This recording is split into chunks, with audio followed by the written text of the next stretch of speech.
Let's move over to the other one in England. That's the other big game in England. Liverpool, Manchester City. Eddie and I predicted a comfortable victory for Manchester City in that one. Everybody will do that. You Everybody know, will predict a Man City but, win. So it's but another. Festus, Yeah. one of the Mhm. things we say about champions all the time, form is temporary, but class is permanent. Yeah. And Liverpool playing Milner at right back, that was the shocker for me. Playing Milner at right back and Foden, Bernardo Silva, all of them could not outplay or outsmart Milner in that one. What a masterpiece Mhm. from Jurgen Klopp. Kali, Sunday actually presented um, where we saw two big sides with two good, fantastic managers setting the tone for a mesmerizing match. Now, I can give you two or three incidents or factors that actually led to a Liverpool victory. First of all, a lot of people will look at the players or they look at the coach tactics, but I think the first thing that actually gave them that victory was the fans. The atmosphere was absolutely electrifying. It was like a Champions League night of the glory Liverpool days in Europe. They created a scenario where every kick of the ball was greeted with applause and shouts and intimidations and a whole lot of stuff.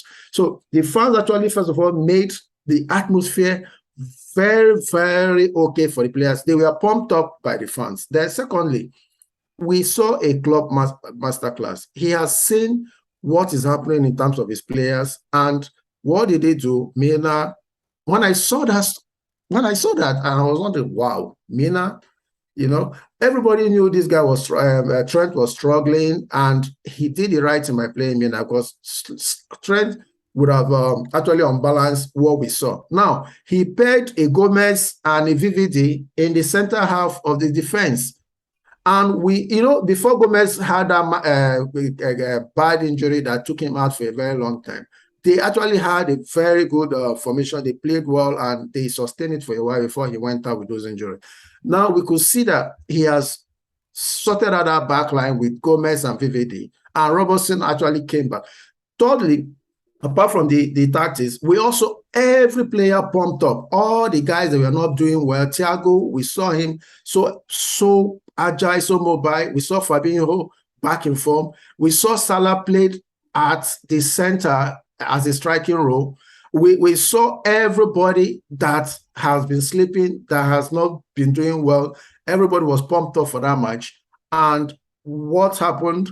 We saw a totally different Liverpool team. Will this give them the reboot?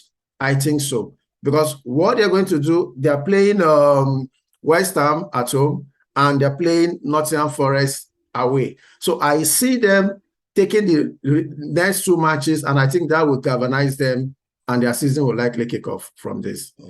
Awesome. Well said. But Eddie, how do you have 8 shots on target and you couldn't find a goal? It's unlike Manchester City. And have we found a way to stop Haaland from scoring?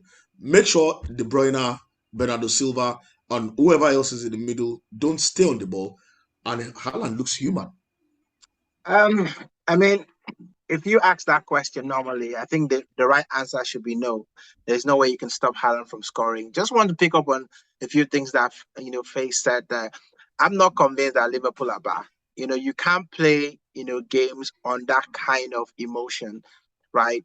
Every single game. The Anfield crowd played a part. Liverpool players were definitely hyped up.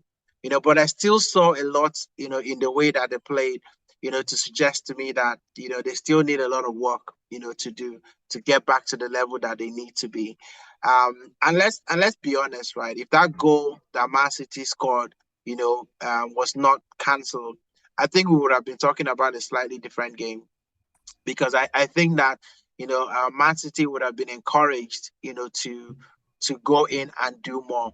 What I don't understand with Man City is the approach that they took in that game, and it's not a coincidence that their last couple of visits to Anfield, they haven't come away with a victory. And you know how certain teams just put some psychological spells on other team, and you wonder because they did ask Pep ahead of that game and said, is it any curious to you that even Sergio Aguero, with all the goals that he's ever scored in the Premier League, never scored a Never goal at scored in. Anfield? Yeah. At Anfield, and I think he was kind of shocked to kind of hear the stat, but at the same time, it just kind of shows you that, some teams when they go to some grounds, they are not themselves. And I would say that Man City were not themselves. If they play that game, 9 out of 10 times, Man City would have won that game, based on, the players that they had and what they did. It's just that for certain segments of that game, they just were not themselves.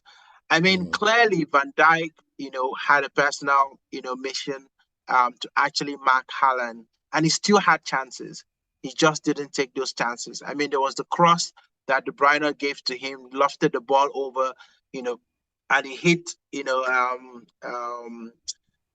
Allison straight down, in front of him. And if he had just, you know, put it either side, that could have been a goal. So yes, and I did say this that, Manchester City, are not a team that cannot be beaten. Clearly they Mm. would have their days where they will be vulnerable. But I think that Pep will be looking at himself and thinking, maybe I went with the wrong strategy, for that game against Liverpool.